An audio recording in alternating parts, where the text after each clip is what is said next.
বর্তমান সময়ে আমাদের চারপাশে যা কিছু ঘটে সবই কন্টেন্টে পরিণত হচ্ছে, আর এই কন্টেন্টই আমাদের দৈনন্দিন জীবনকে নানাভাবে প্রভাবিত করছে। জীবন থেকে তৈরি হচ্ছে কন্টেন্ট, আর কন্টেন্ট জীবনকে আরও সমৃদ্ধ করছে। তবে কন্টেন্ট শুধু ইতিবাচক নয়, নেতিবাচকভাবেও মানুষের জীবনে প্রভাব ফেলে। তারই ধারাবাহিকতায় এবার বিকল্প ব্যবস্থা নিচ্ছে চীন।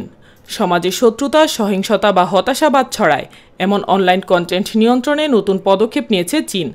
22 সেপ্টেম্বর সোমবার দেশটিতে 2 মাসব্যাপী একটি বিশেষ অভিযান ঘোষণা করেছে চীনের সাইবার স্পেস প্রশাসন, এমন তথ্য নিশ্চিত করেছে রয়টার্স।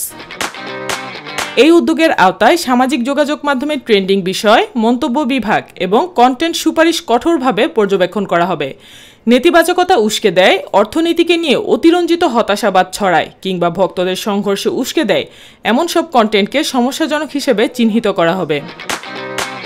এরই মধ্যে বেইজিং পুলিশ জনপ্রিয় অভিনেতা ইউ মেংলংয়ের মৃত্যু নিয়ে গুজব ছড়ানোর অভিযোগে 3 ব্যক্তির বিরুদ্ধে ব্যবস্থা নিয়েছে।